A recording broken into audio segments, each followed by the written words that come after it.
नमस्कार दोस्तों। आज हम लोग एक और विषय वस्तु पे बात करेंगे। कम से कम हो इच्छाएं। कम से कम हो इच्छाएं। जब प्रहलाद जी की अग्नि परीक्षा हो रही थी तब भगवान खंभे से भी प्रकट हो गए।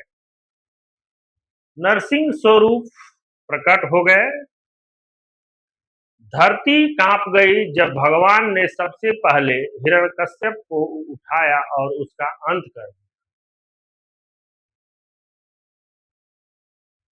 भगवान क्रोध में थे, शांत नहीं हो रहे थे।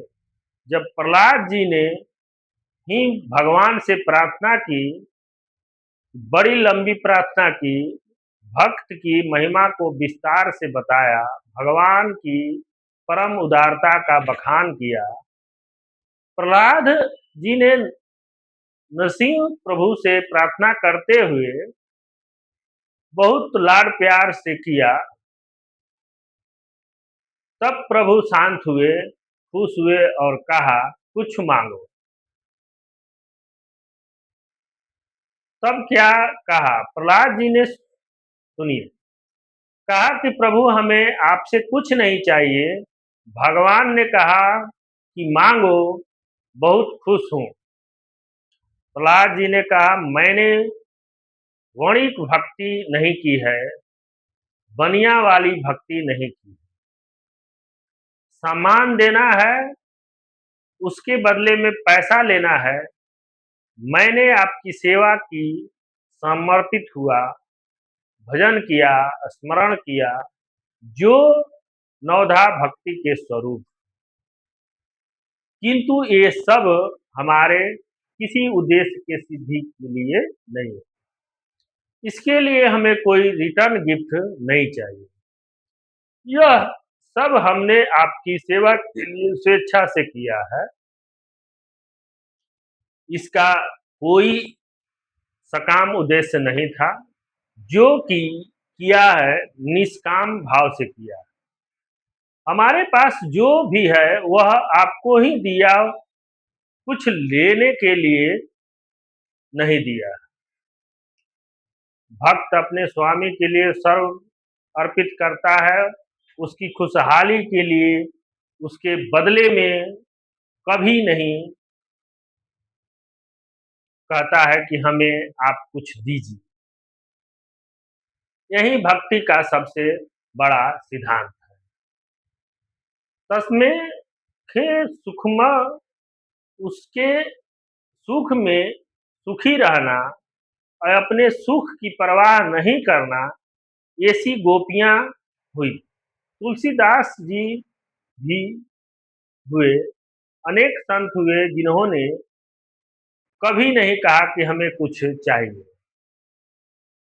उन्होंने लेन देन वाली वाणिक भक्ति अपने जीवन में कभी नहीं। प्रहलाद जी के बहुत मनाने के बावजूद भी नरसिंह भगवान ने जोर देकर कहा, मांगो, कुछ मांगो। जब प्रहलाद जी ने कहा कि ऐसी कृपा करे भगवान की मेरी इच्छा ही जल जाए। जिस बीज को हम दग्ध भाव कर देते हैं, मतलब सिकाई हो गई हो, तो उसमें से अंकुर नहीं निकलते। आशीर्वाद दीजिए कि मेरे मन में कोई इच्छा ही नहीं, सारी इच्छाएं जल जाए।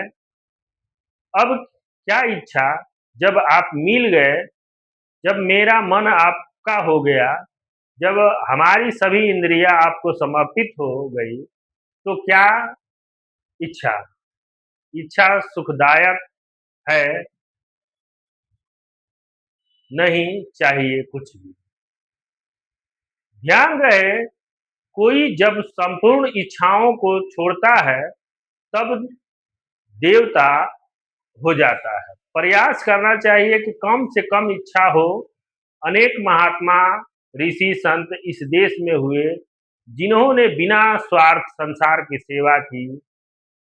आज के समय में बहुत आवश्यक लगता है कि हम प्रहलाद जी से सीखें, उनकी भक्ति से प्रेरणा लें और कम से कम इच्छा करें। इस तरह का वीडियो देखने के लिए हमारे चैनल को सब्सक्राइब करें, वीडियो को अपने दोस्तों के साथ शेयर करें। धन्यवाद।